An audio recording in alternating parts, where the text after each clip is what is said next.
he's now in 142 countries, and the valuation is up over 10 billion, arguably the biggest influencer of pop culture ever. But he started with 11 employees and 31 interns. And they go, people don't start TV networks. It's just not possible. And we were just not smart enough to realize it wasn't possible. I think it was after 3.5 years and over 100 rejections. At that point, the range for starting a TV network was somewhere between 60 and $100 million. And he said, well, I'm only allowed to sign for 2.5. Let's take 2.5 and we'll see if we can figure it out. Along the way, I ended up meeting the vice mayor of St. Petersburg at the time. Just so happens the guy's name was Vladimir Putin. Well, the number that OJ left, I go, what is this? You're going to break my partner's legs with a baseball bat? And he goes, yeah, and I'm going to break yours too. And I'm going, I don't think so. Kardashians, obviously they've done pretty well. And I know the kids since they're literally babies. Some of them before they were babies. We just realized we don't have to play by anybody's rules. When you're meeting Kim and the family for the first time, can you talk about how you discover that people are stars and how you spot trends like reality TV? A lot of it. Today's guest is the legendary and iconic Larry Naemer, international media mogul, the founder of one of the most recognizable and influential entertainment networks in the world, E! Entertainment. His career is a masterclass in turning constraints into advantages, from getting rejected over 100 times while fundraising, to jumping the fences at the Oscars, to spotting stars and cultural trends before the rest of the world understood them. He catapulted some very incredible household names like Howard Stern, Joan Rivers, the Kardashians into stardom, and later built media bridges into Russia, China, and the future of AI-driven entertainment. In his book Off Script and Two-Minute Television. 2-minute television, yeah. Larry pulls back the curtain on the wild, unlikely, and often hilarious stories behind the journey and very important lessons that we can all gain. And Larry's story is really about one question. What happens when you are naive enough, bold enough, or stubborn enough to ignore the people telling you no? Thank you so much for being here. Oh, it's great. Thank you for having me. It's been such a pleasure getting to know you, and reading your book has been one of the great pleasures. One of the most fascinating stories that we uncovered in the book was, again, this is a cookbook as well as it is a memoir. And I really resonated with a lot of the stories you shared about your passion for cooking. In the book, you write that around age 12, you were this latchkey kid who was tired of peanut butter and jelly, so you taught yourself to cook out of necessity. What did learning how to feed yourself that young teach you about providing for yourself before anyone hands you anything? Sure. Well, I mean, it gave me this incredible sense of independence. And, it's like I can survive literally everything, and I did. But the other thing that it really did for me in learning it, I really liked cooking. So I just kept reading cookbooks and experimenting and stuff like that. And then, in later life, cooking really turned into like my form of therapy. Like I don't meditate and I don't do yoga, but I could go in the kitchen and just get lost, and doesn't make a difference how bad the day was. It just kind of, by the time I come out of the kitchen, it's all good. And I think it teaches you something about being really scrappy and problem solving. You were talking about how a lot of times you don't even need a recipe. You try something and then you can learn how to make it. And I think that's also a testament to how you're such a problem solver in all the aspects of your life. And that's a superpower that you have. Yeah, I mean, pretty much, over time, I've been doing this for a long time. So you kind of, you learn a lot of technique. I could go to a restaurant and I could eat something and go, this is good, I want to do it at home. And like the first time I'll try it, it'll come close, but not quite. But then I go, okay, I know what to do to make it right. And so the second time it'll be exactly like the restaurant. And the third time it'll be like something where I tailor it to my taste. So I'll make little tweaks to like the restaurant recipe. And improve it, I'm sure. I had the chance of trying Larry's coleslaw, and it was the best coleslaw I'd ever had. No, thank you. Sweet and savory and perfectly crispy. What are some of your favorite recipes? Well, growing up, I grew up in this very mixed neighborhood and stuff, but we had this one very famous Italian restaurant there. So And you don't find this stuff many places. Baked clams, and then chicken parmesan. Mm. I mean, those are like my favorites. And then, of course, I ended up learning how to cook Chinese when I was in university, and I probably cook Asian food like 3 or 4 times a week. Hmm. I think Chinese food is, in my opinion, the most versatile and easy to make. Yeah, it is. But it's a lot of chopping and shapes and That's true. colors and stuff like that. And yeah, so my favorite would be like Southern Chinese, like old school Cantonese, Mm. and then Sichuan. I like spicy food, so Sichuan's my second favorite. And when I was going through your cookbook, I felt, again, it was a cookbook as much as it was a memoir. Going through all the different dishes is almost going through the different chapters of your life. The sort of international exploration from the borscht to the Chinese food to let's call it chopped salad. Yeah, no, it was, for years I resisted writing the book. People always say, you got such great stories, you got to write a book. And I'm like, no, no, no. And then finally, when I decided to do it, when I came up with the format, we really started thinking, you could divide my life's work up into kind of like 8 different areas, like growing up in Brooklyn and my Manhattan years, my LA years, my E years, blah, blah, blah. And so I said I could do the stories or the anecdotes from each different chapter match with the recipes that inspired me. So the book is somewhere between a memoir and a cookbook. It really reminded me of Julia Child's cookbooks. And going back and learning about her time in Paris and her time in France and movies like Julia and Julia. That was one of the first cookbooks I ever really dug into, was Julia. Yeah, it was incredible. And it was such a palatable read with great lessons from every chapter of your life. So would love to dive a little bit deeper into some of them. One of the most important lessons, I think, was learning to problem solve early. Again, I think a lesson that could have been applied from when you decided to learn how to cook for yourself when you were a child. But I mean, really remarkable, like early career. By the time you were 25, you were running operations for a team of 300. The biggest cable company in the world at that point. It was unbelievable. And you said that in the beginning, one of your superpowers and advantages was you did your diligence. You read the manual. Yeah. So can you talk a little bit about why doing maybe the obvious, boring thing created such a rare edge and made you stand out? Sure. Well, when I graduated, my first kid in the family to go to college. And I thought I would get, my parents' aspiration for me was get a civil service job and be able to retire at 65 and stuff. But the city of New York put a ban on hiring. Mm-hmm. You wanted to be a teacher. Yeah, I was thinking maybe I wanted to be a teacher. That would have been a bad idea. So I ended up taking what I thought was going to be a summer job. Somebody I knew was in the Electrical Workers Union, and they said, we organized this thing. It's called cable TV. I'm not sure anybody will ever pay for television. Show you how much foresight they had. And here's the name of the the union representative. Go there and tell them the union sent you. So I did, and they gave me a job. Again, I thought it was a summer job. I was an assistant underground splicer. I wasn't even the splicer. I was an assistant underground splicer, which meant every day I would go underneath the streets of New York, otherwise known as the sewers. With the rats. With the rats and the roaches and all of that. And I would help put the wires together. And, you go down at 8:30, you come up at 5 o'clock, and you go home and stuff like that. And, it's the first time you see daylight.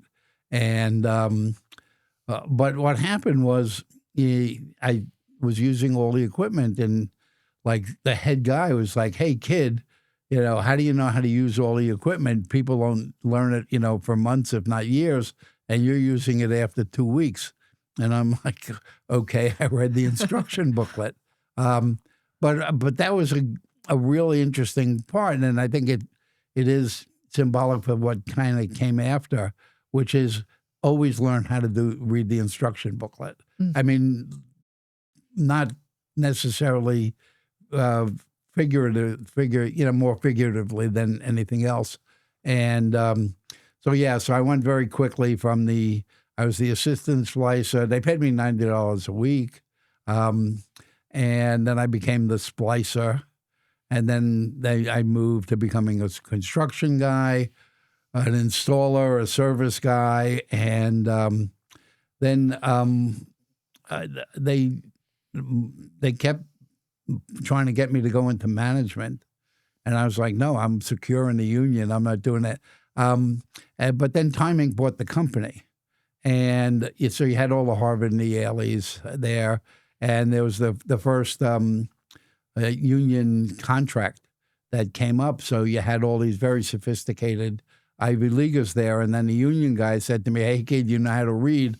Well, we want to put you on the negotiating committee. And I'm like, yeah, all right, I guess that should be fun.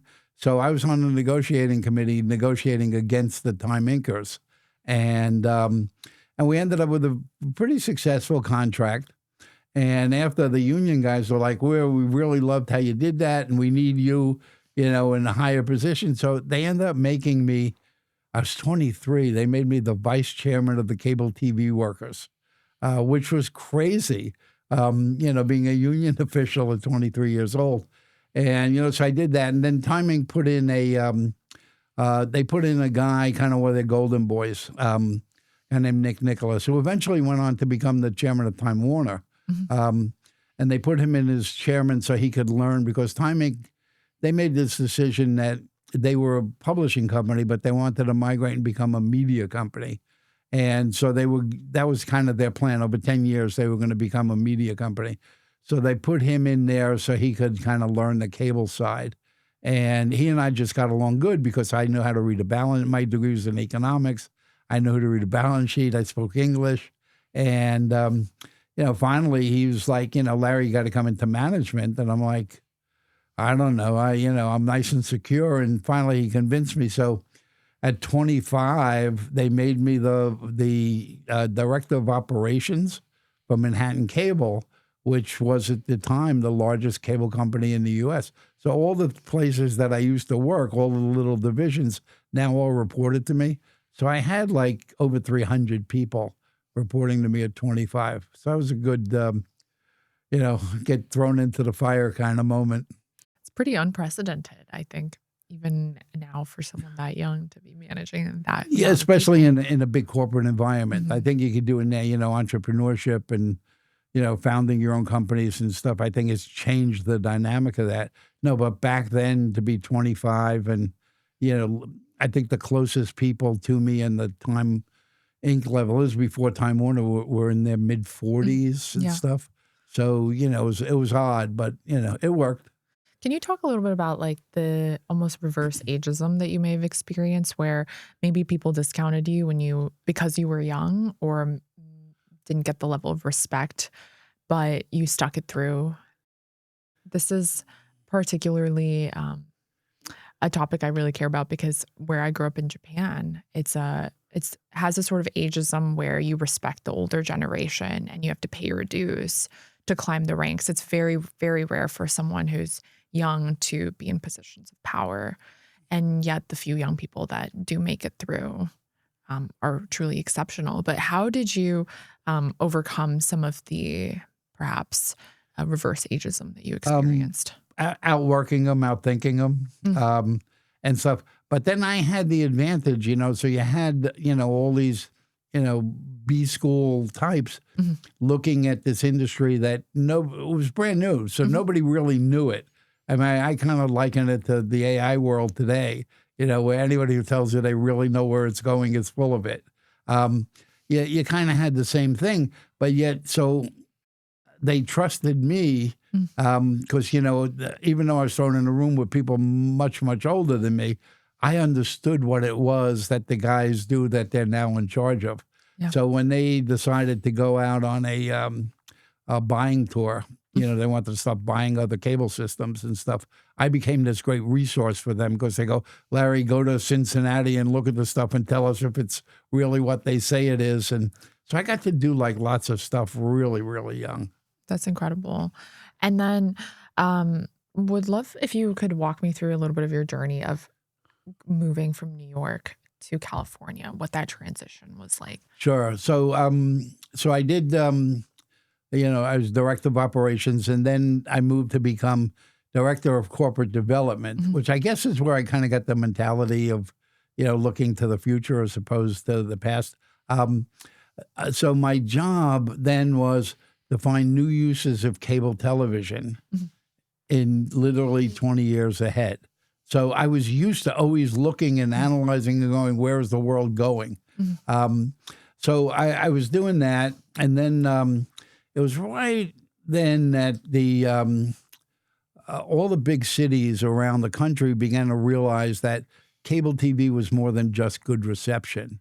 That, because now you had ESPN and CNN, so you had all this niche programming come in and you had all these services, a lot of which I developed because in corporate development, I was doing datacom, back before the internet and, that kind of stuff. And so all the cities wanted cable, but the one caveat that most big cities had was they didn't want the cable to be on telephone poles. Because in rural systems, everything was on a telephone pole.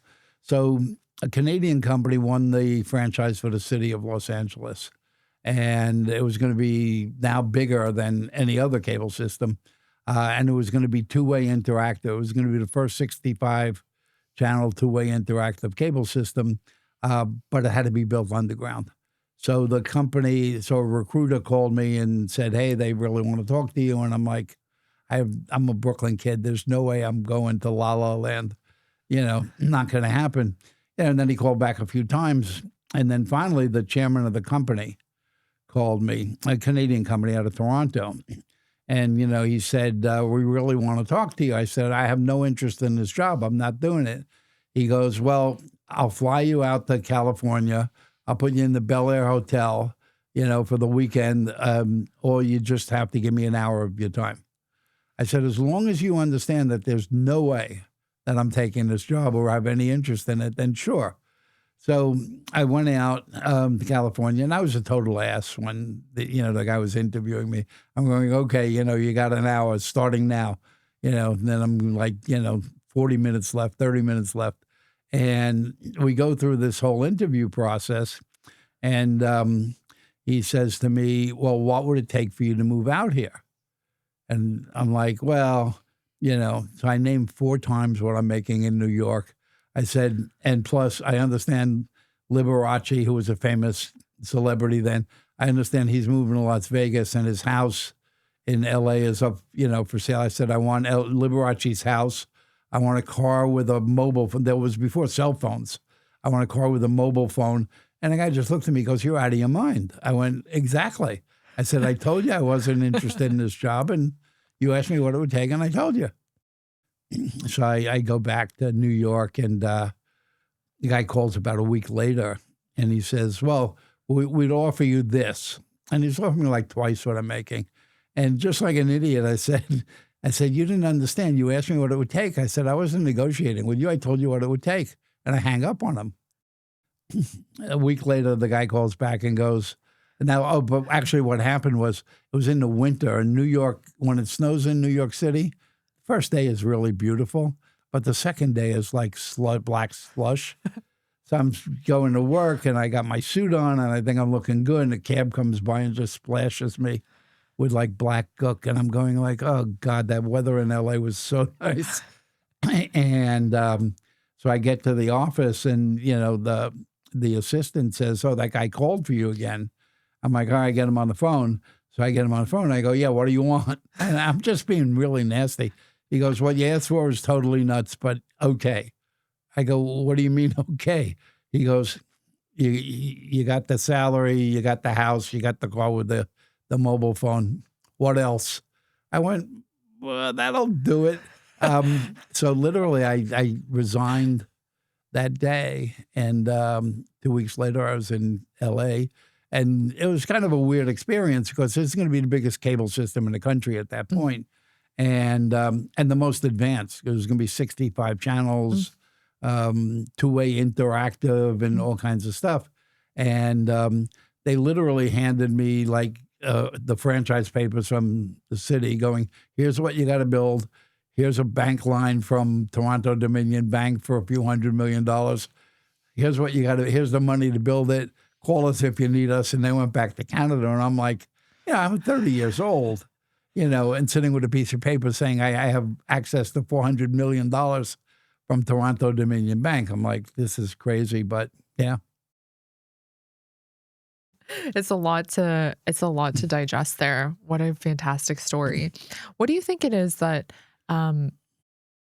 perhaps young founders can take from the story of being audacious and asking for, in a sense, in your situation when you were moving to LA for something bold? Well, I think, you gotta, I'm kind of the very much don't follow your passion person. Because I think a lot of people confuse passion with hobby. And stuff. So, I always say find something that you're good at, that you like, learn how to work your butt off, study it inside and out, and become great at it. And then really what happens is that becomes your passion, or at least gives you the financial wherewithal to be able to pursue that passion on the weekends. And, so when I got out there, I had no background in television or anything like that. I was a cable operations guy. But now for the first time, programming and marketing and finance and everything reported to me, which is really scary at 30 years old.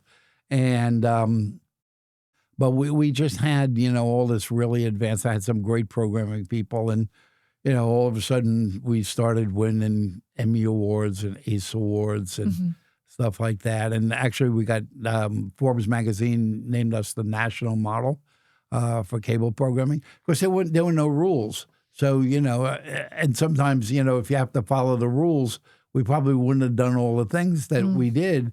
We just dream of something and go, we could do that. Why not? And so sometimes it's better to be a little bit dumb. And we broke all the rules. And, for me, it was kind of an odd time because you're a Brooklyn kid and you're out in California. And all your neighbors are going to parties and premieres, and everybody's part of the entertainment business. And I had 65 channels, and there weren't 65 channels in existence. So I had the school library channel, the school lunch channel, which just character generators. And so I talked to the studios and said, hey, could you put me on the list for those parties and the premieres? And they were like, oh, you're cable TV. You're like the gas company. You're a utility. No. And then, finally, I met someone, I'm pretty sure it was at Universal. And I said, I don't understand. The most effective vehicle you have for marketing a movie is a movie trailer, that 2-minute trailer. I said, but the only time I ever see it is when I'm already in the movies. Yep. I said, it seems kind of backwards to me. I said, wouldn't you want me to see it when I'm in my house to make me want to go to the movies? And he said, yeah, but 2 minutes of TV time is too expensive. We really can't make sense of that. So I said, okay, great. You give me those movie trailers. I'll put them on TV. You put me on a list. And he went, yeah, sure, if you'll do that. So we literally just took them and, I hired somebody, I think, for $3 an hour to edit them together. And we didn't even give it a name. It was just that trailer channel. And then what happened was we started doing market surveys. What's your favorite channel? People go, oh, I love CNN. I love ESPN. I love that trailer channel. And I'm going, wait a second. People like the best, there's 2 minutes from like content I get for free. And they like it as much as CNN or ESPN. So, I kind of filed that in the back of my head. And then what happened was the Canadian company sold out, and they went back to Canada, and they were like, Larry, could you be here in 2 weeks? And I'm like, wait a second. I said, I didn't go from like New York to LA to go to Toronto. I said, I'm done with the cold. I'm not going. So I stayed there, and me and my friend Alan, we were going, let's think of ideas. Alan was from New Jersey, And we go, let's think of some ideas to stay in California. And we just started planning. One of the ideas, we said, entertainment tonight, 24 hours a day. Because then you had, usually you had 3 networks, and then you had news at 11:30, and then Turner did CNN, and then ESPN did sports. So you started breaking down the primary parts of television into these little niches. Mm. And we said, one of the most loved parts of anything is, those little interviews, the stars and the premieres and the glitz and the glamour of Hollywood. So we said we could do Entertainment Tonight 24 hours a day, or MTV of the movies. And, then MTV was doing music videos. It was like when MTV was young. And we said, they stand a host in front of a green screen, and they point to the screen and go, oh, Madonna has a new video. And I said, we could stand a host in front of a green screen and go, and Schwarzenegger has a new movie. I mean, essentially, it's the same arm movement. And so we wrote a plan. We thought we were really smart. This is before word processing and everything. So the plans were like 200 something pages long. And, we wrote it, and we started to show it to people, and they go, well, it's not a bad idea, but you're not Time Inc. or you're not Disney and stuff. People don't start TV networks. It's just not possible. And we were just not smart enough to realize it wasn't possible. So we literally just kept going until finally, I think it was after 3.5 years, and over 100 rejections, including one where the guy threw the business plan at my head, which was really bizarre.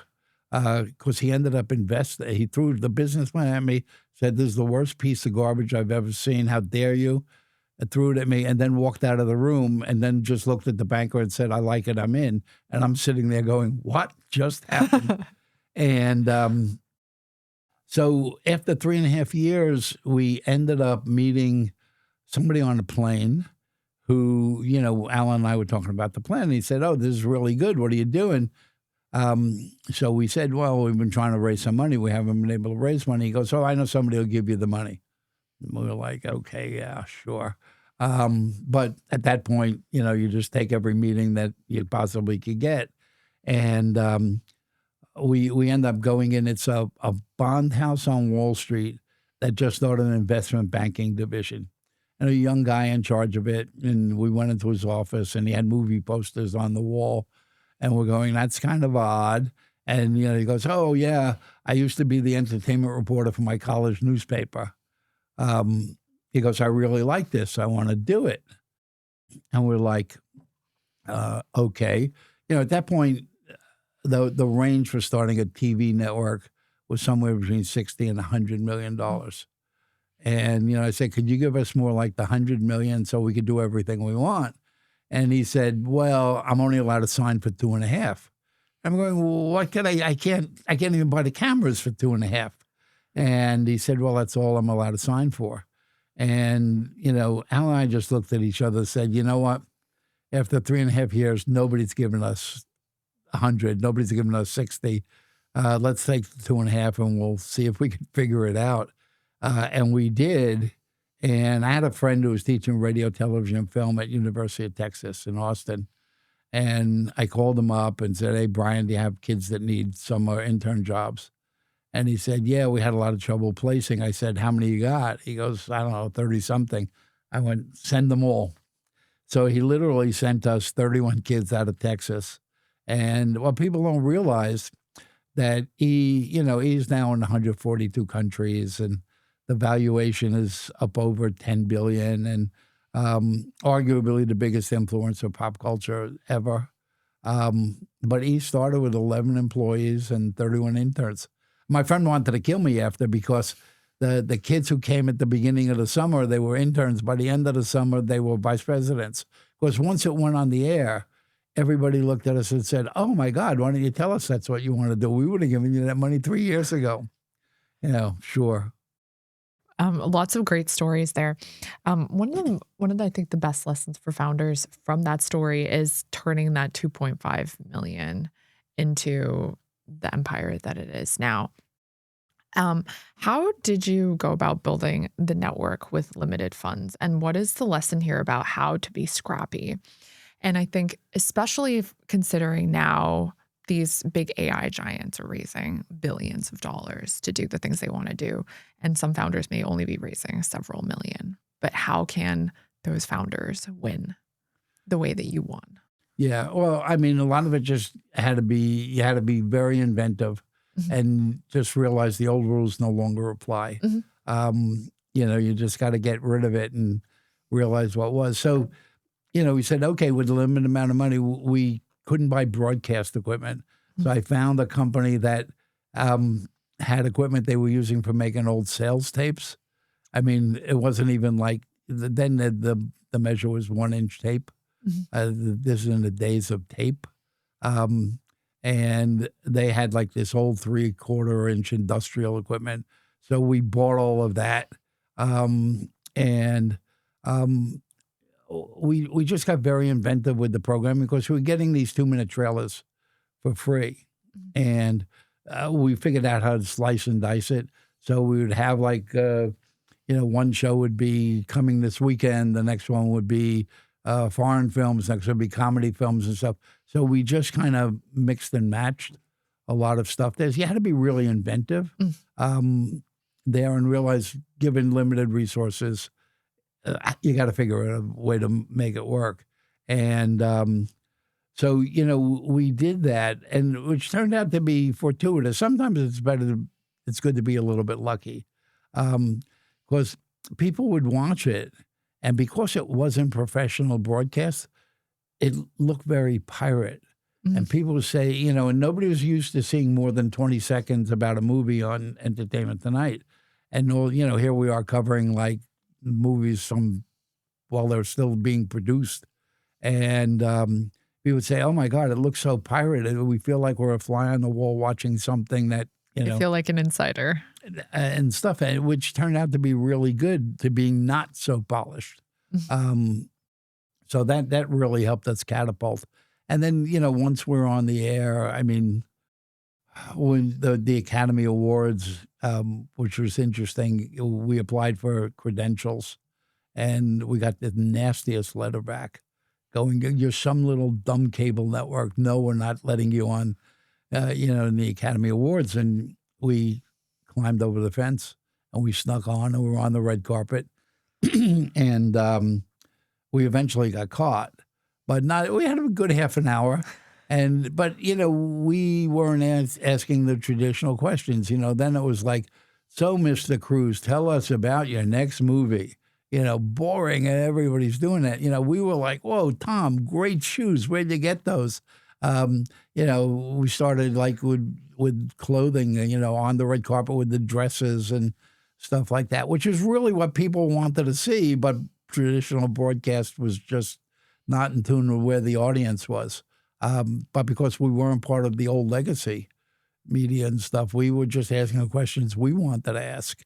So that turned out really well. And a lot of people, they watched it and said, oh, this is so pirate. How do you do that? And, we don't want to tell them we snuck on the on the red carpet and stuff. But that kind of catapulted us. And then the first show, again, not having rules and not understanding the rules, Mm. I went and said, I want to do a TV show that makes fun of TV shows. And everybody just looked at me and they were like, what are you talking about? I go, I want to do a TV show that makes fun of TV shows.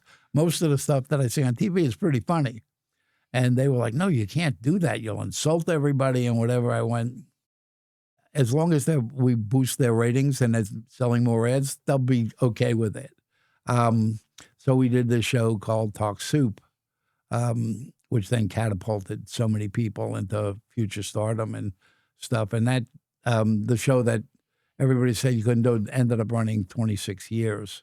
And it was really the precursor to a lot of stuff you see on the social media today. Then the second one is, I said, I want to put cameras in this guy's radio studio. And everybody went, radio's dead 40 years. Why would you do that? And, And that guy ended up being Howard Stern, and Howard obviously went on to do pretty good. And it's actually, the Howard Show was the precursor to podcasting. That's true. And yeah, so many great stories there. Jumping the fence at the Oscars is one of my favorites. They didn't let you in. You found a way in any way, and then really revolutionized the way that people think about entertainment, award shows, fashion, asking the questions people really want to hear. And the other thing that was important, asking questions that the celebrities were so happy to finally be asked. When they only had 20 seconds on Entertainment Tonight, it was tell us about your next project.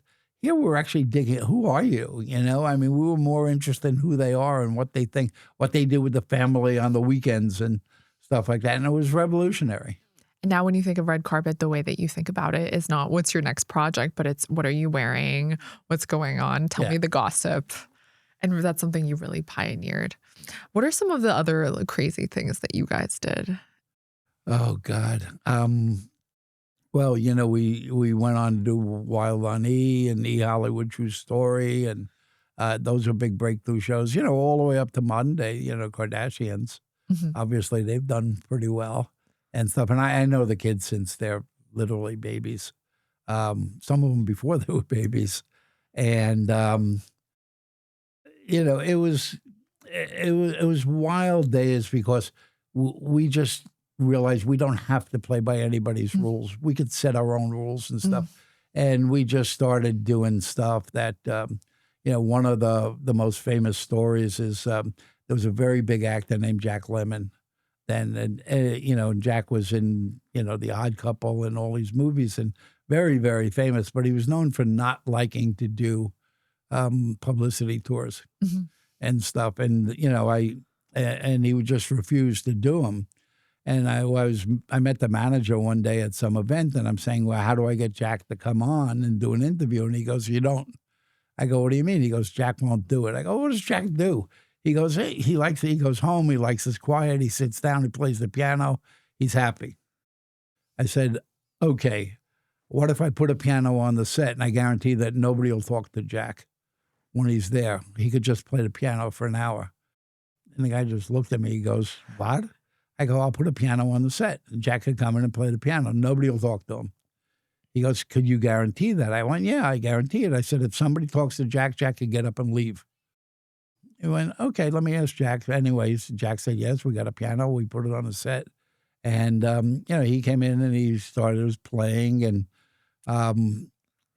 you could tell he was very wary, like looking around, waiting for somebody to talk to him because he couldn't believe we were going to go an hour with nobody saying a word to him. And then he just got so comfortable that after like about half an hour, he just turned to the camera and started talking. And he was saying all the stuff that people wanted to ask him for years. And he just talked for like 45 minutes. His guard was down. And, and no questions, nothing. He just talked about whatever he wanted to talk. And then, when it went on the air, like every manager in town started calling us. So we went from this little dumb cable network, to people going, how in the world did you get that? And stuff. Would you do we put the Wayans brothers on before they were, powerful. And I mean, literally everybody. So, people were calling us going, Larry, I'm in town. Could I host? And I'm going, no, Paula Abdul, you can't host. And I go, okay, maybe you can. So we were just doing that kind of stuff. And, when you had 24 hours a day and you had your own studio, I mean, somebody would just come in and say, Larry, I'm in town. Do you want me on? You go, yeah, turn the lights on. And, we would do it. Because, again, we didn't have rules that we knew we had to play by. So, again, sometimes it's better to be a little bit dumb. So you can take a lot of these risks and try many different things. Yeah. We just try to, stuff because it was better that way because it let us break through. And we realized that's what we were about. We said the reason people are loving us is because we were pirate and because we were doing stuff that they've never seen before. And we were the audience. I mean, we were essentially the same as the audience. We didn't come from the TV side. We came from the audience side. What do you want to watch? What do you want to consume? What do you want to know? And especially when there are no rules, what is possible? Yeah, and, when we learned, early on that people love all the fashion stuff, and, so then we met with Joan Rivers, and Joe She's an said, icon. Joan, why don't we do this fashion police thing and stuff? And, that show obviously did pretty well. Absolutely. When you were talking about meeting the Kardashians, could you tell us some of the early stories? Sure. We met Bruce, and when Bruce was still Bruce, and Chris, and actually Alan and I wanted to do another TV network. Now this is in the days, this is before digital, so it was linear TV, so everything was time anchored. When NBC put a show on Thursday night at 8:00, you had to be there Thursday night at 8:00 to watch it.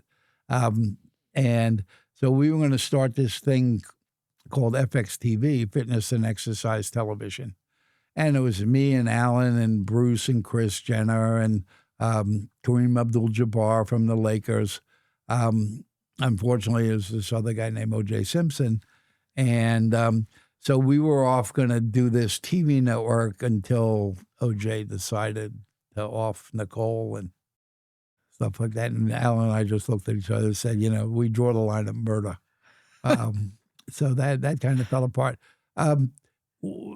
Luckily for, unlucky for Nicole, obviously, but, the linear TV days were coming to an end. We were moving into that digital era. And we realized that with fitness, people, if you were an expert at yoga, you didn't want to watch the beginning yoga show. So time-anchored programming was said, you know what? It's not long before this goes away, and something new came. And then, we kind of went into the digital era where it becomes possible. So going into the OJ story a little bit more, because you actually met him and had a relationship with him and have a really great story in the book about the sort of eureka moment. Yeah, well, it was, my partner, Alan, was my partner, Alan Marufka.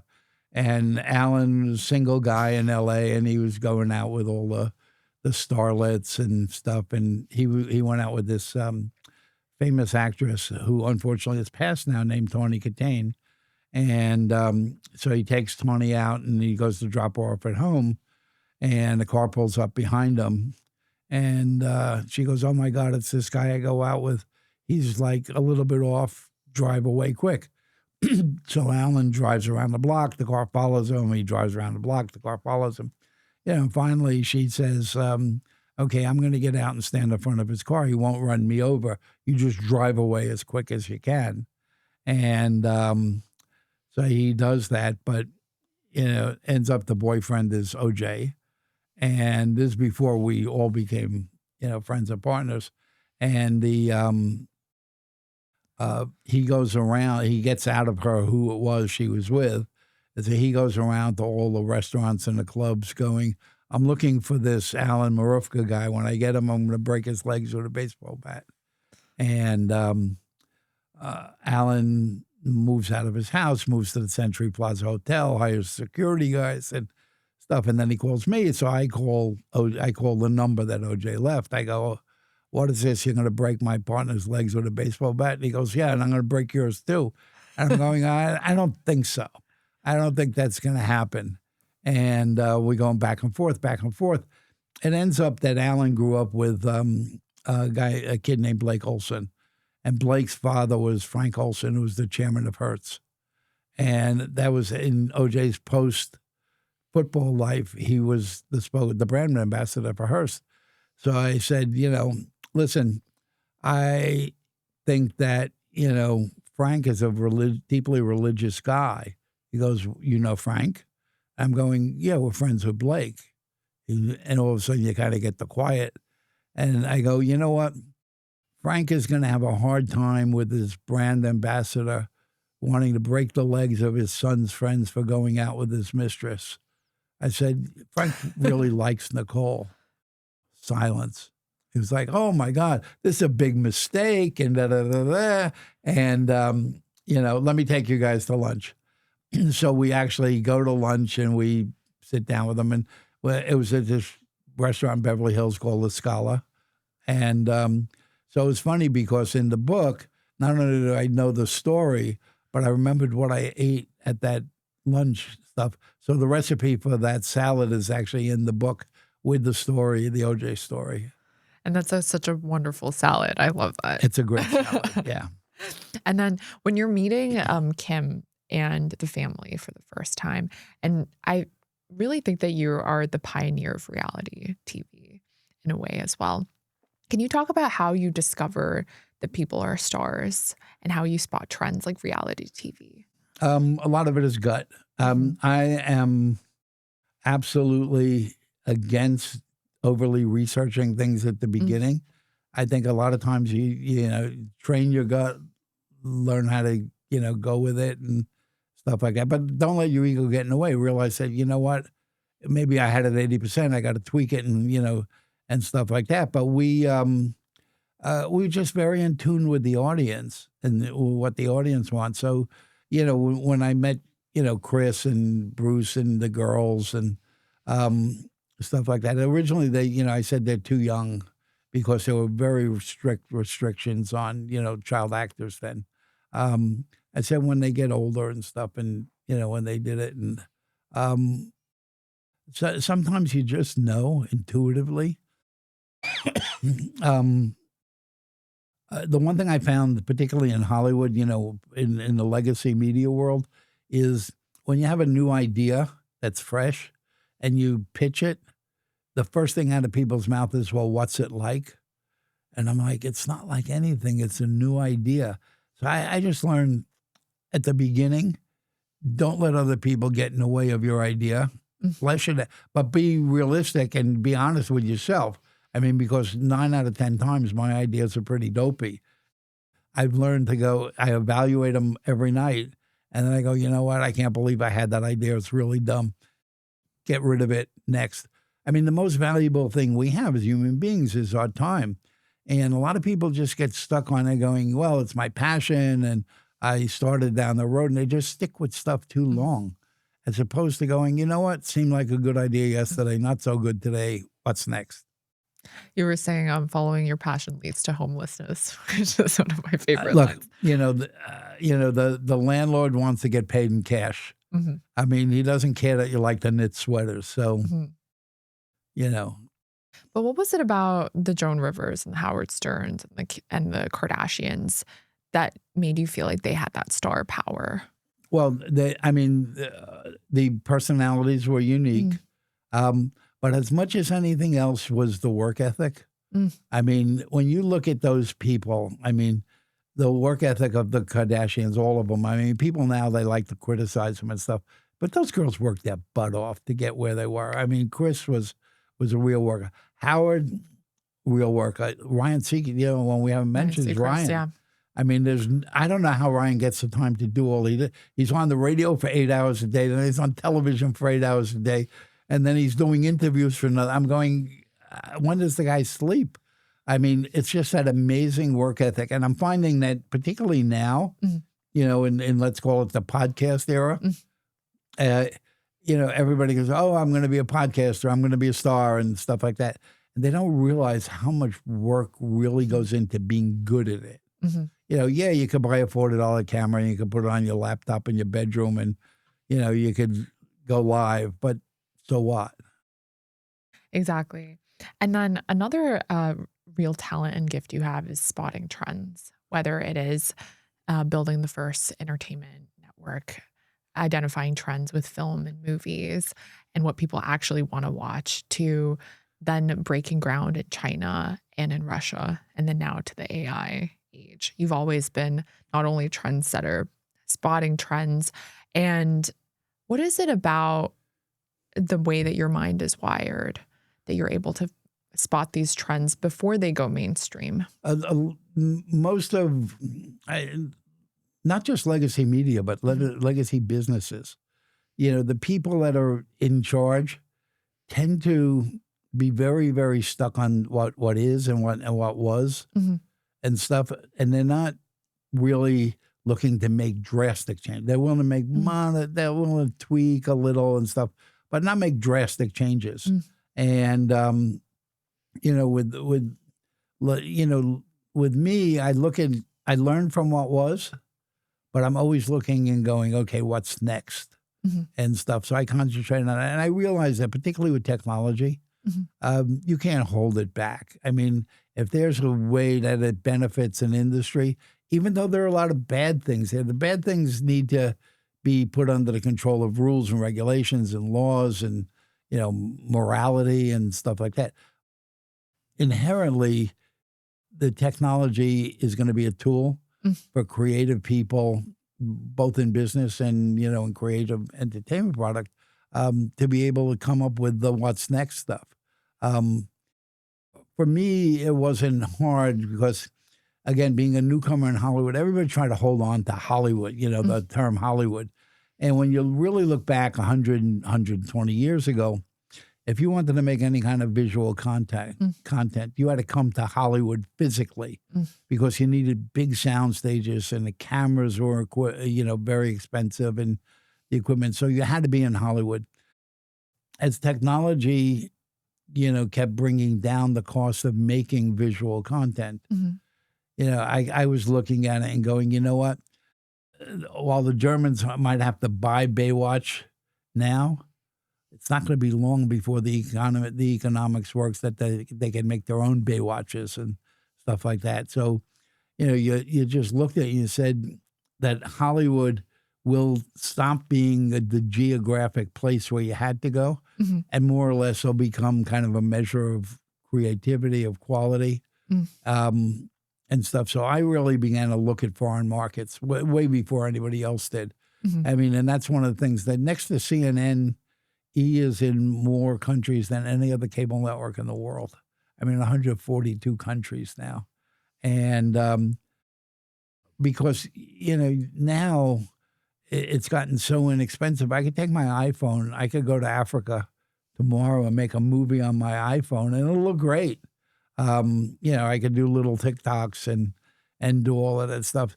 The world is going to change. Technology is going to march on, whether you like it or not. And I try and give people, examples that they could relate to. I go, okay, 100 and something years ago, we were a country. We had a lot of horse ranches and stuff. I said, and those guys weren't real happy when Henry Ford started with cars. I said they wanted everybody to have a horse and buggy. But you know what? Let's look out the window. I go, how many cars do you see? How many horse and buggies? And then people kind of go, oh, okay, I'm beginning to get how you're thinking. So, Your transition and journey into the markets of Russia and China have been so disruptive and revolutionary. Can you talk a little bit about your early days there?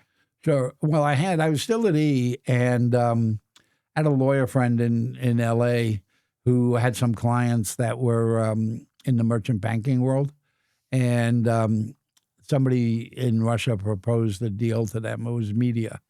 And a lawyer called me up and said, Larry, would you go to Russia with these guys and tell me whether you think this is a real deal? And I was like, wow, Russia, yeah, okay, I could do that. I mean, this time the thought of ever going to Russia was unthinkable. And so I went there, and the deal that they were looking at made no sense whatsoever.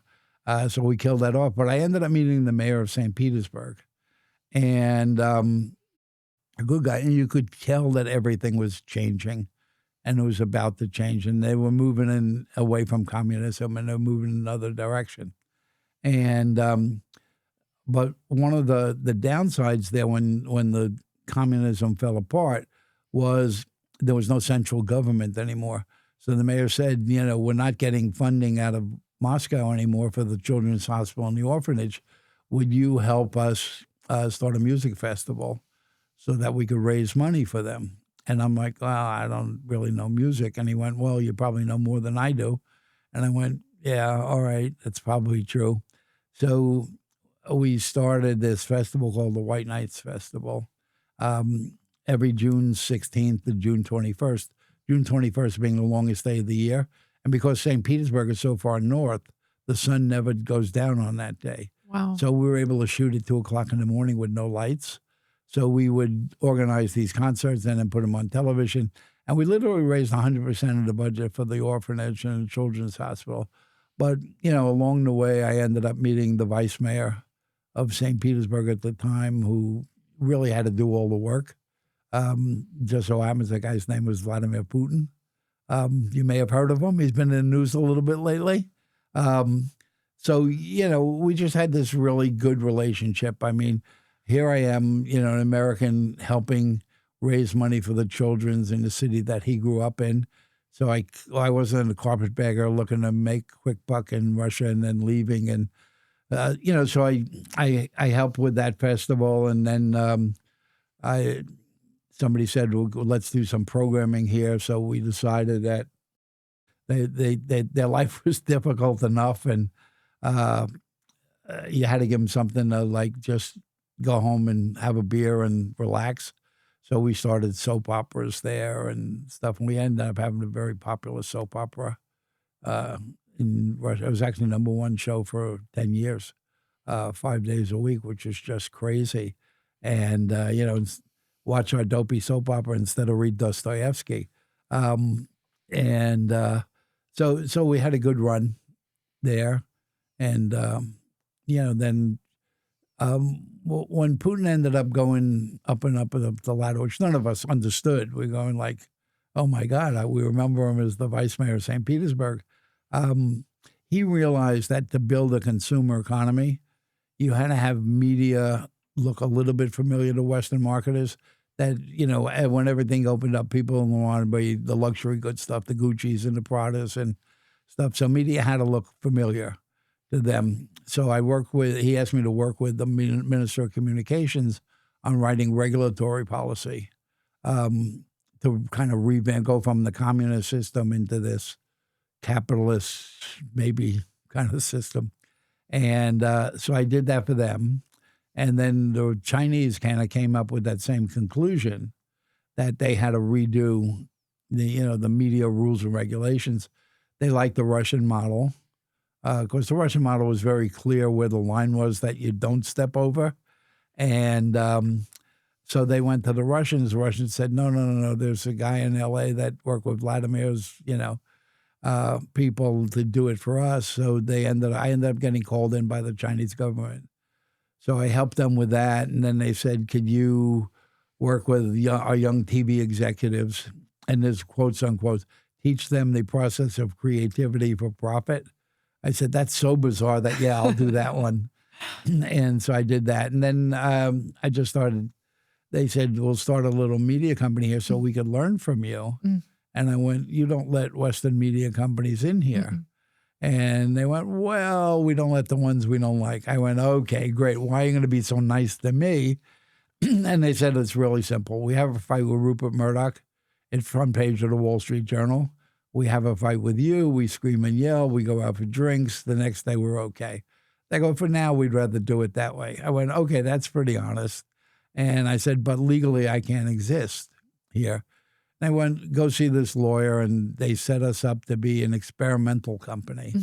And we've been in China as an experimental company for 17 years now. When they want you there, they make it easy. When they don't want you there, they make it impossible. You really are the China and Russia whisperer. Oh, God. One of the really interesting stories that I read in the book was when everyone assumed Dallas would be a hit in Russia. And something told you that Santa Barbara, a story that would be about two brothers fighting over money, would resonate a lot more. Again, a moment that you trusted your gut. And that ran for a decade across 11 most years of the almost. country. How do you know when you trust your gut over expert knowledge? I mean, it's something that we've talked about throughout the podcast. I always start with my gut, and then I'll research it. I'll figure my gut always gets me 80% of where it needs to be, and then I'll do research to report, so I get 81, 82, and a lot of it, my success is just not being smart enough to bail out and just go, you know what? I get 81, 82 and stuff, and I'm patient. I know I'll eventually get there. But with Dallas, part of the problem I find with Americans, and particularly American journalists, is they go places and rather than be out with the people and learn how the people in those countries are thinking and living, they end up in the same hotel. And they, I call them American ghettos. and they talk to just other reporters from America. So they never really get a sense of what that country is about or what the people are feeling and stuff. But I kind of threw myself, I would get an apartment in China, I have an apartment. I'm the only white face in the apartment block and stuff. But you get to learn about people, the real people there. And, in Russia, one of the things I realized, Dallas, the stories, brothers who were fighting over money. And I go, Russian people can't relate to that. They go, why would brothers' family fight about money? And I just said, you know what? They want more human stories. They want the love and, all of that kind of stuff. So we just went with Santa Barbara instead of Dallas. And we turned out right. And again, I think you were saying something like 80% of watching. Yeah, it was a phenomenon because, then, all you had on television in Russia was bad news. And we said, they need some mindless stuff to take, go home and have a dinner, have a beer and take your mind off the problems. And so Santa Barbara, when we started, we were getting 80% audience share. 8 out of every 10 places watching television were watching that show. And it became a cult thing. It was like really crazy. I mean, if you wanted to go shopping to the grocery store or their equivalent of the grocery store, 7 o'clock at night, the women who work in the store would lock the door so they could watch the show. And they'd just let people line up in the street. And then at 8 o'clock, they would open the door and let people in the shop. But there was one point where it was Yeltsin was the president, and he wanted to do a political speech, and he was going to preempt the show. The people of Russia got together, and they said, if you preempt the show, we will burn down the White House. So literally, and it was reported in the New York Times, so he had to move his political speech to 11 o'clock at night so as not to interfere with the people who wanted to watch the show. It's hard to fathom something like that, having that level of cultural influence in today's generation. Crazy. It's unbelievable. And I think one of your other superpowers is evangelizing when you are the outsider. For example, you brought this very disruptive Western media or Western philosophy into deeply sensitive places, whether it was Soviet Union and China, and you were not run out, in fact, embraced. How do you evangelize something in a new market that's especially wired to reject the outsider? Well, first of all, you need to, you spend time building respect and understanding. And again, with, Russia or China, it didn't happen day one. They were wary of, the Westerner and stuff like that. But, like I say, when Russia, they realized we weren't there to be carpetbaggers. We weren't there to make a quick buck and whatever. We literally made no money on the festival. 100% of the money that came in went to the Children's Hospital and the orphanage. So they began to build trust and faith in you and stuff. But the other thing, and this may seem a little bit colloquial, was I learned early on from my mom that when you're a guest in someone's house, you have to act like a guest. You have to be respectful. Like when my mom moved to Florida, I would go and visit her. This is after my dad passed. And I go, oh, tonight I want to go to the Italian restaurant at 8 o'clock. And my mother would go, no, we're going to the deli at 5:30. And I'm like, well, I don't eat at 5:30 and I don't want deli. And my mother would be, well, if you don't like the rules of my house, go stay in a hotel. Yeah. And that kind of stuck with me. I'm there. I'm there to entertain the people. I'm not there to change the government. I'm not there to, be politicize, things like that. So by being very respectful over a period of time, again, it doesn't happen. You build that faith and stuff. Like in China, we know the folks in, who make the decisions on a day-to-day basis, and they've come to trust us. We've been there 17 years, and we haven't tried to, overthrow the government or do any crazy stuff like that.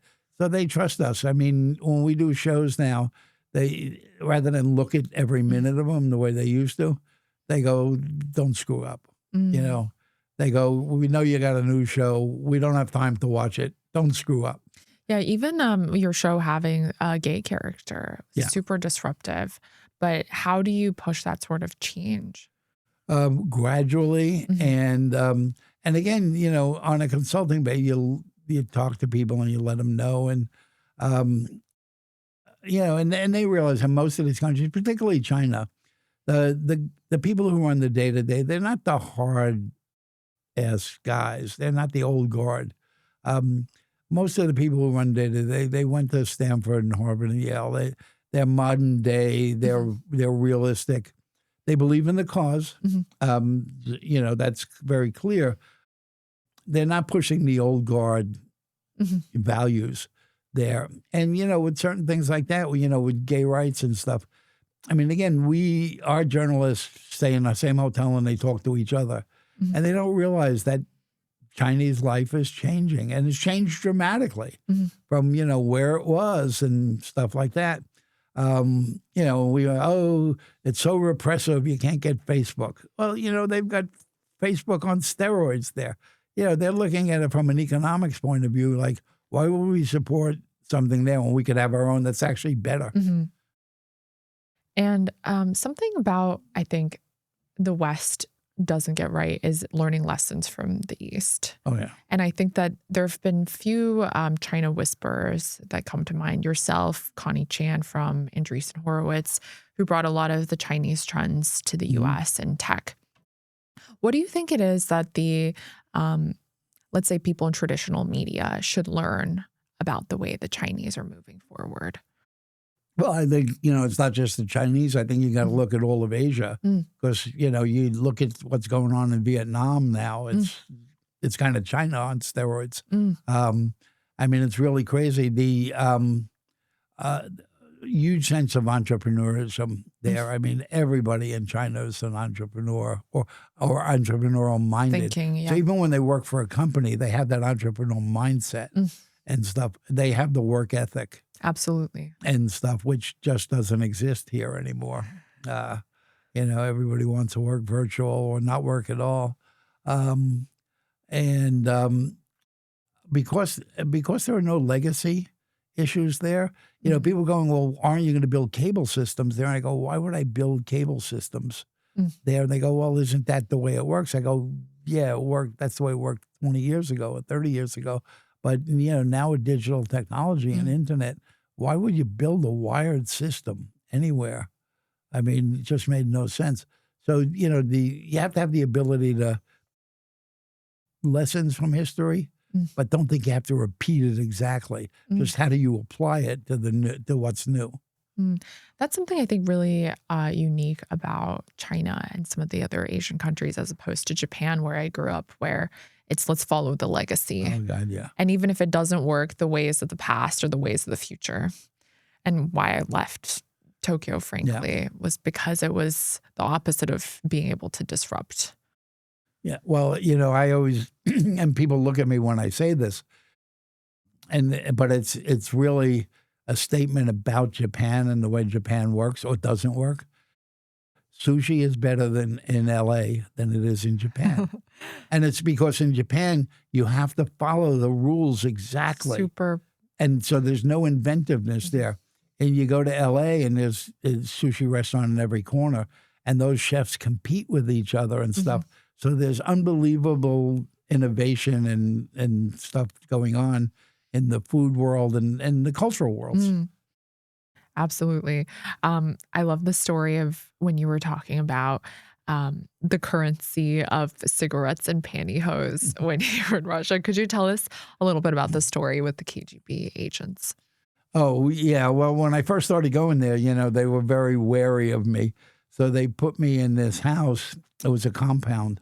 And what the place that was the stables was now like the KGB watch office and stuff. And they'd be there. Literally every room in the house was wired and bugged and stuff like that. And there'd be little guys sitting down in the stables listening and to every word there. And, I would just be an ass. And, I would know that they like Marlboro cigarettes. So I would when they would be sitting there listening, I go knock on the door and go, you want cigarettes? And stuff like that. So we we had a good time there, and we were the crazy Americans that, but they liked us. But again, a relationship business versus transaction. Yeah, and again, we had this good relationship with the mayor, and we actually had a very good relationship with the mafia. Because they most of the mafia guys their girlfriends were all big fans of the show, Santa Barbara. So whenever they would see me out, they would come over and go, Larry, tell us what happens to this and this character next week, so we could be a hero with our girlfriends. And I going like, no, we can't do that. And this is when they had food shortages, and they would go, well, you want tomatoes? And I'm like, you got tomatoes? And they go, yeah, but you got to tell us what happens to Mason next week. I go, okay, Mason, now deliver the tomatoes to my house. And literally we did. I mean, it was just crazy times. Now, speak of Mason, I know that there's also a story of there was a moment that you potentially thought your life was at risk when you were up with the St. Petersburg boss. Oh, yeah. It's a great story if you want to share. Sure. Well, when everything fell apart there, you really had no rule of law. So the people that kind of had the most power there were the old sportsmen or whatever, the toughest guys. And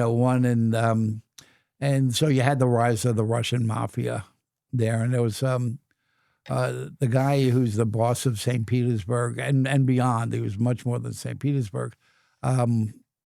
He big guy, spent 10 years in jail. He had a cut across his face from a beer can, and the guy was just known to be. You don't get on his bad side because killing you. He liked to do it with his bare hands, so one time I'm flying in. And the show is, like I say, 8 out of 10. People are watching the show. Every mafia guy's girlfriend loved the show, and so I fly into St. Petersburg. And then it was before the planes never came up to the terminal. They always parked out on the runway, and then you took a bus to the terminal, and you go through customs and, port passport control. So we land, and I look out the window, and I see cars driving along the side of the plane. And I go, that's really weird. There must be some politician on the plane or something. Anyway, so the plane stops, and everybody's getting down, to the buses.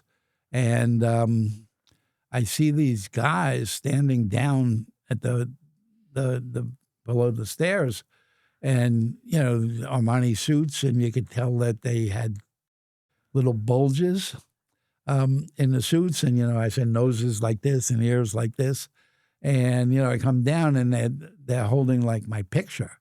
They go, "You're Larry Namer?" I went, "Yeah." They go, "Sasha Big needs to see you tonight," and I'm like. And, I'm going, why? They go, no questions. I go, what does he want? They go, get in the car. I'm going, oh my God, that somebody who worked for me did something bad. They're going to kill me, whatever. Or they know that I'm having dinner with the mayor tomorrow night. They had a fight with the mayor. They're going to tell me, here's a gun. You got to kill the mayor or we kill you. And I can't imagine what this guy wants. The scenario is running through your head. And I'm like, whatever and I go, okay, I'm going to get in the car, and it's going to be like in The Godfather. They're going to strangle me from behind. And so we get in the car, and they drive up to the terminal, and we get to like where they're doing passport control. And there's a line there. It's a 2-hour line to get through. They literally just walk up to the guy and go, he's with us. And we walk straight through. And I'm going, that's bizarre. Anyway, I go to the hotel. They go, Sasha needs to see you 8 o'clock, be in front of the hotel. So 8 o'clock comes, I go downstairs, and I'm like shaking. And the cars pull up, and the guys with the twisted noses and the guns and the whole thing. And he speaks a little bit of English. I speak a little bit of Russian, and we have a translator. And he literally, his big guy, takes my head and he goes, we need to talk. And I'm like, what? And we go and we start talking. He goes, I need a favor. I go, Sasha, I'm your guy. Whatever you need, I'm there. Well, just tell me. He goes, I know that you've got your music festival, And tomorrow night, you've got Mason from the show is coming, and he's going to sing because he sings light opera. And he was going to do things from Don Quixote or whatever. And he goes, I know this sounds silly. He goes, my mother is his biggest fan. Is there any way you could introduce my mother? And I'm like, what? He goes, I know. You know, he goes, this would be a very big favor for me. I said, no problem. Tomorrow night, bring Mom backstage at October Ski Hall, 8 o'clock. I'll come down and get you. I'll bring you up to the room, and your Mom can meet Mason. So now I see Mason, whose real name is Lane Davies, and I go, Lane, tomorrow night I'm going to introduce you to the prettiest woman you've ever met in your life. And he goes, what are you talking about? I go, Lane, you really don't want to know. Just when you see this woman, you kiss her, you hug her, you smile, you get the photographer, you take pictures, you just do this. And he's going, what's wrong with you? I go, Lane, just do what I say. Anyway, 8 o'clock comes the next day, and I go downstairs and I bring him in. Now I have my security for these concerts are like the equivalent of Navy SEALs. It's called Spetsnaz. They're the Russian special forces. They're off-duty ones. And I come up and they see him, and they leave. I go, where are you guys going? They go, not staying in the room with him. And so they disappear. So now I have Mason, me and Mason, and him and his mom. His mom is this little Russian woman, and ends up she's the vice principal of a school. And she comes, and I bring her over to Mason, and they do it, and the mafia guy's in the back like this, just looking stone-faced, and I'm looking at him, and Mom is there on behalf of the children of St. Petersburg. You brought us such joy, and she's giving them proclamations and pictures the kids drew with crayons and stuff. The photographer's taking pictures, and Mom is happy as hell, and he's just standing in the back with his arms crossed, just looking.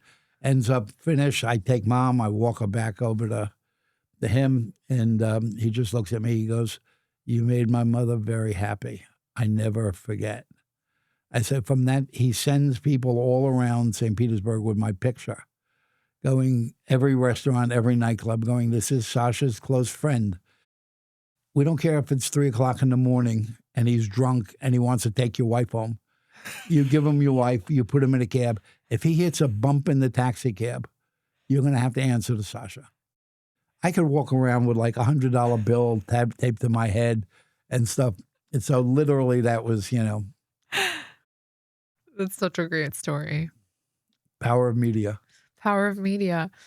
Now transitioning to a much more fun topic, which is AI. I think you've been way ahead of the curve for AI, for everything from vertical content, vertical dramas years ago in China, now to generative media, generative AI. Sure. Love for you to talk a little bit about your view on AI and how it's, I think, again, so different than traditional media and traditional folks who have really dominated the space in Hollywood. You're very much forward thinker. Yeah. Well, I think, again, it's technology changes, all your old underlying assumptions there. And you look at it, and I especially when I talk to people, I try and break it down into like real life situations. Mm-hmm. Because it's easier for people to understand when you kind of humanize it. Mm-hmm. So you look at when I got involved in the media business and stuff, if I had to write a script, I had this thing called a typewriter, mm-hmm. and I had a little bottle of whiteout. And if you type and you made a mistake, you white it out and then you type over it. It would take me 3 months to write a script, and it would look like garbage. But the real important part was when I got to the end of that script, I would be like, oh, man, thank God I'm finished. You go, but you know what? I would love to have changed that character from a 52-year-old guy to a 27-year-old or whatever things. I go, but you know what? I don't want to have to retype this thing and stuff. So everything I did was always compromised by the fact that technology didn't make it easier for me to create. Now you get into, the age of laptops and word processing. So what used to take me 3 months was now take me 5 days to do. I said, so really, these are tools to help creative people be creative. Because now, I want to change the character, boom, I could do it. Now you get to the age of AI and stuff. And, if you were to ask me, could you create a TV series about microphones, anything, I would have to do the research and then do a budget and then do a PowerPoint, then do a little video and all these things. It would take me 5-6 days to do it. But then, using, going back to GBT, it would take me 30 seconds to get the research done. It was never at the point where you could present it. It needed my human touch. It needed to be humanized and it needed storytelling injected into it. So it would take me 2 hours. And I said, you know what, this is great. I said, if I can get paid for my work output, if I could get paid for 2 hours worth of work for what I used to get paid for 5 days worth of work, I said, how do you not love that? I said, so the problem is not AI is bad. The problem is the system needs to be in place to make sure that I'm fairly compensated for my creativity and my work output. So that kind of got me thinking about lots of stuff. Now, I do stuff. I read a lot of sociology and stuff. And like, sometimes I read and say, boy, if I only had time, I'd write a book. But, I said to do a sociology book, I go, 2-3 years of research and stuff. I don't have that. But now I used a lot of Perplexity and Claude and stuff. So what used to take me, would have taken me 2 years, takes me 2 days. I said, so now I'm doing a lot of stuff when I'm really pushing the edges on stuff because I don't have to commit 2 years to research and stuff. So I could do a lot more and I could be a lot more creative by realizing that this is a tool and put it in the hands of storytellers. It's leveled the playing field for creators around the world. You could be anywhere and you could create great stories and you could turn them into media properties by using these tools that are now available to you. You definitely are, I believe, like an AI evangelist and a tech evangelist. One of the stories you shared with me was working and consulting for Bill Gates. Can you tell me a little bit about what Bill Gates learned from you and what you learned from him? I think I learned a lot more from him or Microsoft for that matter. What happened was everybody was rushing out and there was this thing, there's this great expansion in tech and you were able to go, people were talking about, there'll be 1,000 channels. And, there are, when you think of the internet now, there are more than, hell of a lot more than that. And you had all the big media companies pulling the tech companies or trying to pull the tech companies in their direction. So you had Time Warner, going to Bill going, hey, you should follow us. We'll show you the future. You had, Rupert Murdoch going, no, don't listen to them. Follow me. I'll show you the future. On and on and on. So Bill just wanted somebody in-house that understood how you play the game at that level, but who wasn't tied to the agenda of these big media companies who really don't want a job.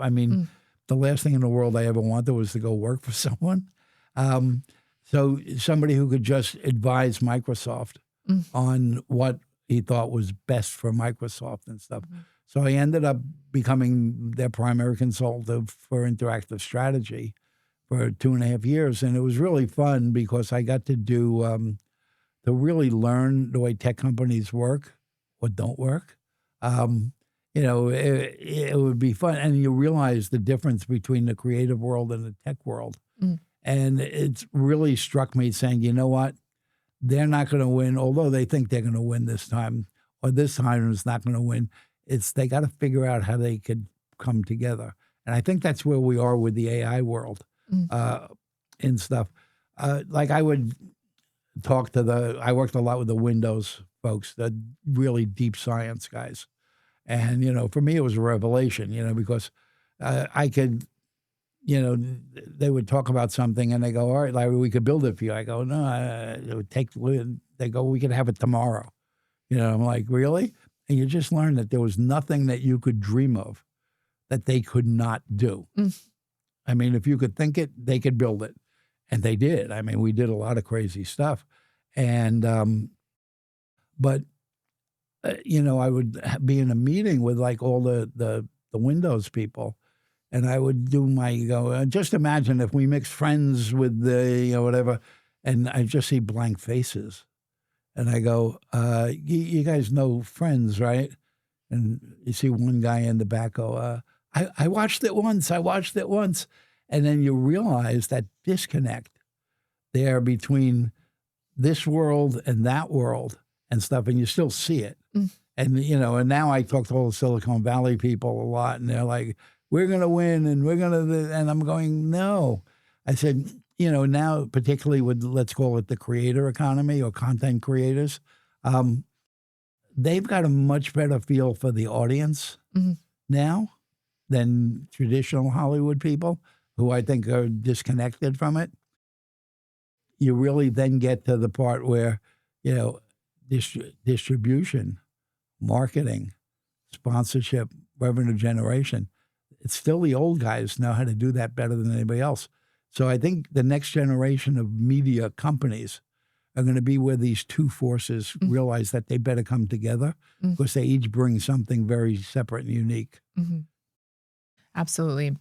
When we think of like the decacorns that combine technology and traditional media together, or the ones with beyond decacorns, like a Netflix, for example, who do you think will be or what kind of company do you think will be the winner in this space that combines the AI world and the creative world? Well, I think everybody has now begun to realize that. I think the AI world is realizing that they don't have that creative vision, that storytelling capability. I think Netflix is making the right moves. I think Amazon's making the right moves. I think the whole Skydance, the Ellison group, they're all realizing they have to move into the new age and stuff. They're at the beginning. They're going to make a lot of mistakes. I mean, particularly now you look at microdrama or verticals, which for me, I crack up because I've been in China and we've been doing verticals for my company. We've been doing verticals for 8 years there, and China's been doing them for over a decade. Yet when you go to the U.S., they think everybody thinks they invented it.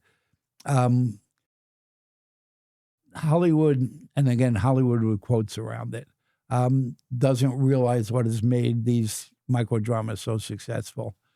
And they're going to go through this period of ruining it because they're going to overproduce them. They're going to stick stars in and stuff. And that's not what the audience wants. The audience wants this authenticity. They want these stories. They want ultimate fantasy. I mean, I call if you look at what's successful in the vertical world, it's, I call them soap operas on steroids. It's, I Married the Secret Billionaire's illegitimate baby, that kind of stuff. But that's what the audience wants. So give the audience what they want. Realize what is it the audience is doing now that they probably do want to do but doesn't exist yet. I mean, so when I look at microdrama, it's all now, like I say, soap operas on steroids. It's a throwback to the old romance novels. I'm going to believe everything old is new again. So you used to have, the little book with a pretty boy with washboard abs and flowing curly hair and stuff like that. Yeah, that's what you're seeing on the you're seeing now on the vertical dramas. I mean, they're typically boys that are models that have never acted, but they got good abs, and girls that are starting actresses and stuff. Very, very low cost, but it's the stories that are driving them and stuff. But everything now is like in the soap opera world. My feeling is you'll see that I think vertical becomes the dominant format of video consumption. My prediction is by 2030, it becomes the number one. I think you'll see other genres start to flow in there. I mean, if I had to guess now, sci-fi, horror, Mhm. will be the next two genres that you'll see explode within there. And then verticals, then micro dramas just become part of the landscape. Mm. They don't replace everything that came before it. It's sometimes I want to be, sitting in the back of the car on my phone, consuming stuff in little 90-second chunks. But then sometimes I want to go home, have a beer, and watch a movie on my 65-inch and not have to think much. It's not this is replacing that. It's they all come together. And again, I think with AI, it's a new genre of entertainment that comes out from it, not necessarily competing Yeah. or threat to, let's say, traditional film. It eats into market share. I mean, again, we all have only a certain number of hours in the day to consume media. Mm-hmm. So it will take into part. It'll bring a lot of new people in. There'll be a lot of new companies formed. And again, I think it's the merging of the old and the new that become what's next. So I think we'll see companies probably we can't even imagine today. Like, you go back 10 years ago, what was it? Up until COVID, people never thought of Netflix as being really good. And, now you've had it spawn Disney Plus and Hulu and Amazon and all that. You'll see a lot of innovation. You'll see a lot of globalization or localization, I should say.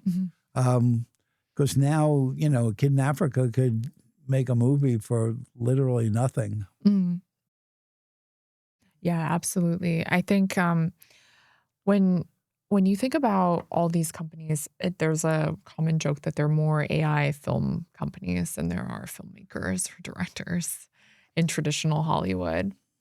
What do you think it is that these companies, we touched a little bit about this, will need to have in order to win in this space?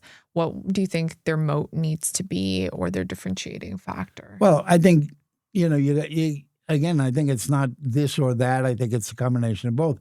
Storytelling, I mean, if you look at what AI is, I mean, it basically is built on all the things that came from human beings. But it doesn't, human beings know how to create stuff that never was. And that AI can't do that, not yet anyway. So I think it's a tool for great storytellers to get involved there. You'll see a lot of jobs lost at the lower end. But then I think you'll see a lot more opportunity for creative people around the world to be able to have that voice. You'll see niches begin to exist. If you look at why cable was successful, you had 3 networks. And, if you wanted the news, you had to watch it 6 o'clock at night or 11:30 at night.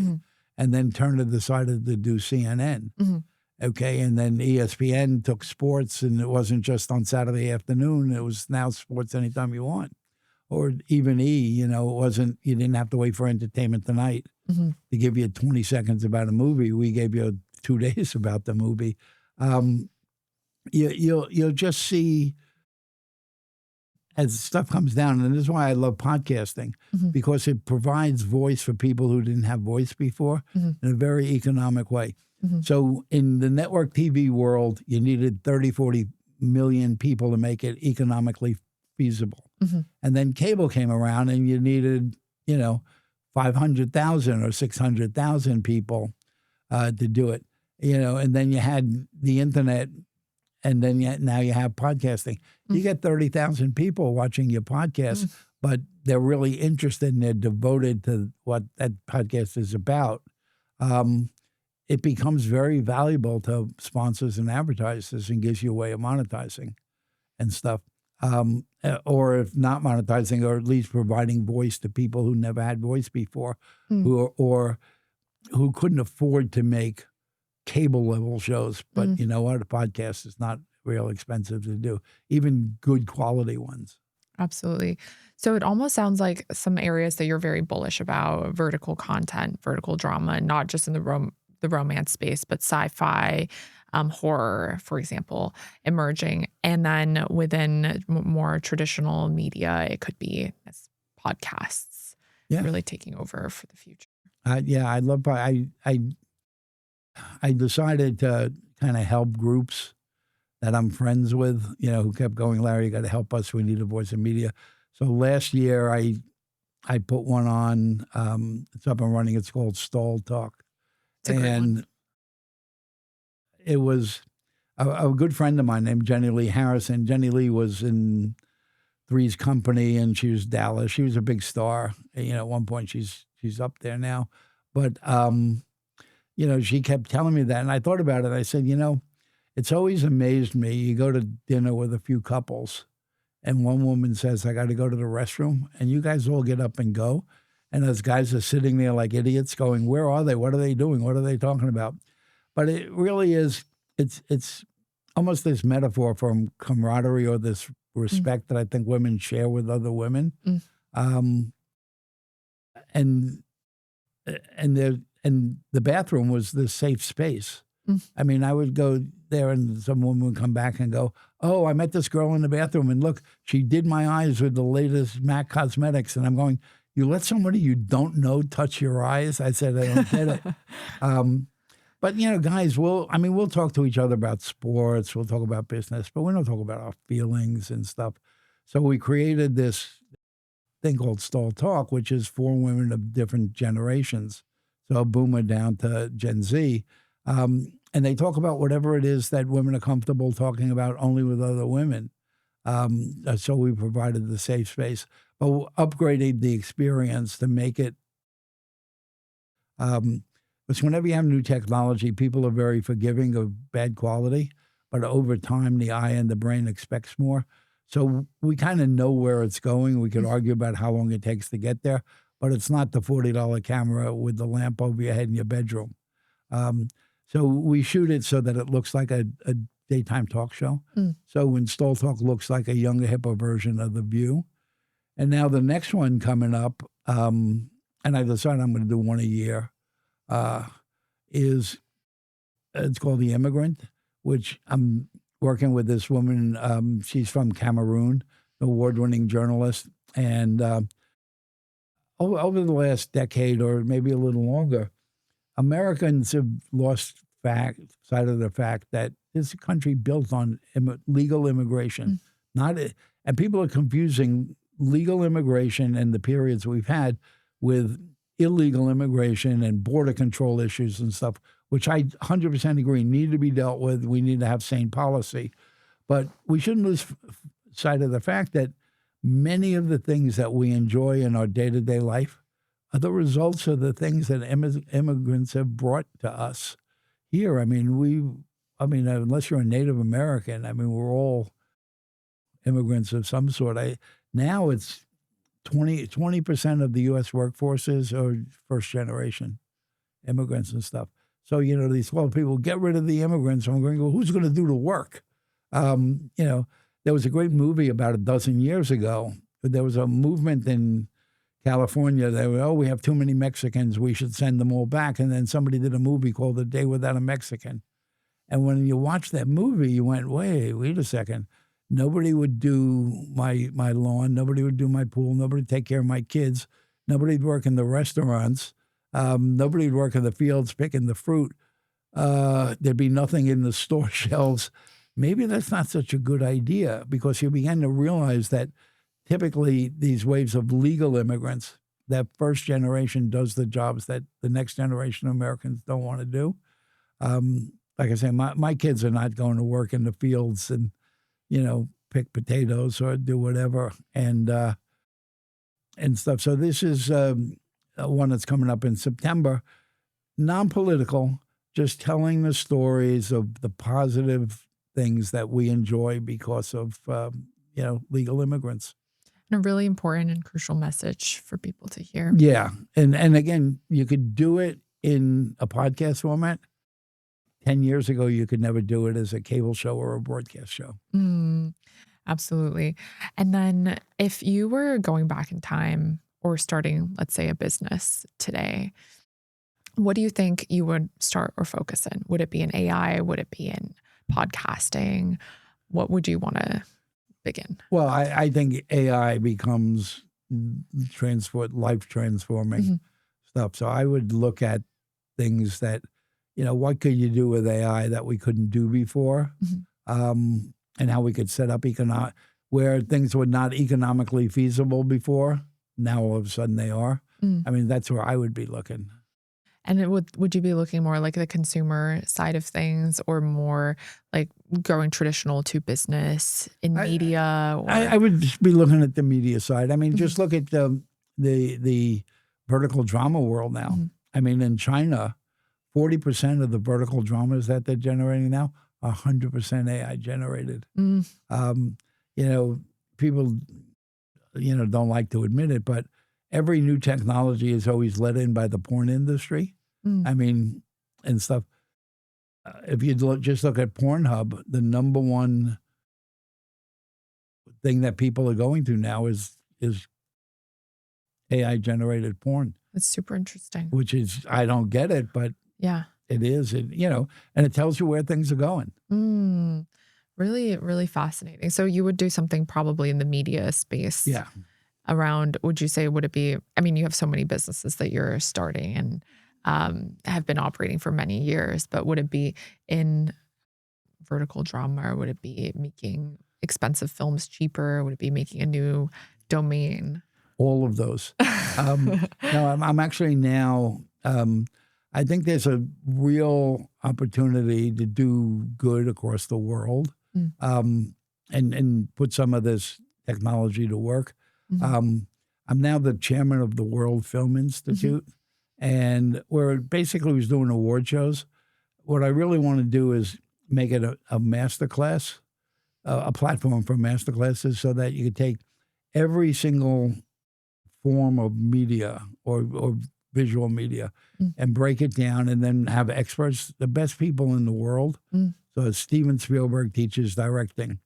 And you can create those, and you can put them out to the world very economically. I mean, we kind of figured, I was just playing with numbers, like if I got Spielberg to do it, so he could do like an 8-episode thing on directing, and you could be anywhere in the world and you could get that for $300 for the whole course, as opposed to spend $70,000 to go to USC. And but it levels that playing field of there. And then using AI. So you could produce it a lot cheaper. But then, when you're watching it in Russia, Steven speaks Russian. In China, he speaks Mandarin. And automatic translation. Automatic translation with it not looking goofy. I mean, if you just look at some of the technologies out there, I just looked at all the sea dance stuff lately. I mean, the facial muscles and the lips are moving exactly. And you know what? Whatever it is today, it's only going to be better tomorrow. So, and that's the way you got to think. You can't think of the way it is today. You got to go, okay, if this is the way it is today, just imagine what it's going to be in a month from now or 2 months. At an exponential speed. Yeah. I mean, just look at GBT. I mean, when GBT came out, and then you had GBT-4 8 months later, and somebody told me the number was 800 times more powerful. I mean, who would have thought it? This is something that we touched base on earlier, but wanted to circle back, which was advice for founders who are building in the AI space right now, how they can really stand out, whether they're building something in the media space or more for traditional software for, let's say, B2B SaaS, how they can really apply some of the lessons of your boldness and all the life journey and challenges that you've had of resilience. I think, particularly I see the people in the tech space in general, AI being, part of the tech space. We know it all and we're going to conquer the world. BS. You're not going to exist in a vacuum, except the fact that there are things to be learned from the legacy side of the world and stuff, and really put your ego aside and figure out, how do we partner and build something better together? With the legacy businesses. Yeah. I mean, like I say, everybody I see in the tech space, when you talk about distribution and marketing and audience, they don't have a clue. But the legacy guys do. But the legacy guys don't understand what the technology guys can do. But if you bring them together, you got something incredibly powerful. Super powerful. So, my thing is, look at people who are more like your customers, or your audience or whatever it is, and who relates to those. Because again, with my Microsoft thing, like when I would talk about television, none of them watch television. So without me being able to explain television, they never would have. Win 98, we built TV functionality into Win. Without me explaining to them what that means, I mean, they would be like, well, we'll boot it up. I'm going, no, you don't boot your TV up. I want to hit the button and it needs. So you need people from both sides to put their egos aside and realize they need each other. And I don't care what business you're in. It's not just media. It's literally everything. Super valuable piece of advice. We know that the Immigrant Stories, Stall Talks is coming out soon. And then there'll be the book, The 2-Minute Television. Anything else that we can look forward to that you have coming up? Sure. One of the more fun projects I'm doing is called Natasha After Dark, and a few ways that it's really interesting. Now, number one, in case you haven't noticed, there are no women in late night TV in this country. You have the same boring guys at 11:30 at night, do an anti-Trump monologue and then ask Tom Cruise what his next project is. Those shows are all promotional. So I met this gal, her name is Natasha Graziano, 9 years ago, single mom, homeless on the streets of London. Cut to now, she's living in Bel Air and life coaching Will.i.am and Steve Aoki, and is the #1 female motivational speaker in the country. Wow. So I developed a show for her called Natasha After Dark, which is motivational, inspirational. So working on that, very modern, very hip, very much plays to audiences under 40. Because again, it amazes me when I talk to people, they go, well, Larry, women under 40 don't watch television. And I'm like, maybe it's because you don't put anything on that they want to watch. And they just kind of look at me going like, what? I go, if you don't put anything on that they might want to watch, they're not going to watch. I haven't won that battle yet, but you will. But the thing with Natasha, which is interesting, she life coaches all these big music people, and gets like thousands of dollars a month as retainers and stuff. And I don't necessarily get it. Going, people pay you to call them in the morning and go, today's going to be your day. Go get them, Tiger. They do. But you can't scale that business. So what we did with Natasha, because she's done over 200 podcasts, she's done TED Talks, she's written 2 books. So we ingested it all into, I work with a company called Twin AI. And so we built a digital twin of her. And I work with it so that I actually train the digital twin to be a TV host. So it's the way it moves and reacts to stuff. And because we put so much stuff in and really took a lot of care on tweaking it and stuff, it comes out of beta the middle of this month. It's her. I mean, so now instead of $3,000 a month or whatever, for $30 a month, you could have Natasha as your life coach. And I try and fool it. And I'll ask her questions I know we didn't put the answers in, and it'll answer like it's her. We've had even though we're in beta, we've had about 300 people sign up. And I'm like, we haven't marketed it, we haven't publicized it, we haven't done anything. So let's call some of these people and find out why they're doing it.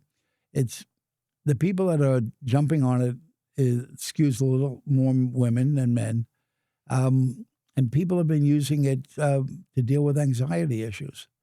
People going, the war in the Ukraine, the war in the Middle East, and, look, the Trump and this and that, and it looks like the world is coming to an end. But before I go to sleep, I have a conversation with Natasha, and it just calms me down and brings me. And, I said, that's really interesting that you could really see how doing this correctly could help deal with the whole mental health issue. I mean, people are already using ChatGPT, for example, to talk to them as their therapist.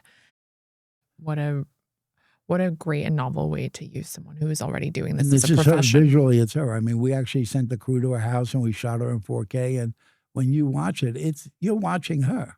That's unbelievable. Would love to put like some clips or things like that for people to Oh, yeah. see. What are you most excited about these days? Cooking. Um, uh, AI, and I mean, it's just opened up a whole new world. Mhm. And now combining it, so even in our podcasting, I mean, we use AI. I mean, literally, we shoot, and within 15 minutes of after we shoot, AI program has already picked out our 6 IG posts, Mhm. and I mean, we're on the air, and I'm going like, this is amazing that we could get out there and have promos literally 15 minutes later and stuff, and it's all AI generated and stuff. So I think we're at the tip of the iceberg. Mm. And final question is, what do you want your legacy to be? God, he's a good cook. Just a good person. Mm. I mean, so far I haven't managed to anger everybody in Hollywood and stuff, although a lot of times they don't like what I have to say. But, it's interesting for me because, if you go back a little bit with all my crazy ideas, people going, oh, that guy's nuts and he must be on drugs. Now when I read about me, they go, oh, he's a visionary and stuff. I mean, the one thing about me is I don't take any of it serious. I don't say good, say bad. I know who I am. I don't pay attention to what anybody says, good or bad.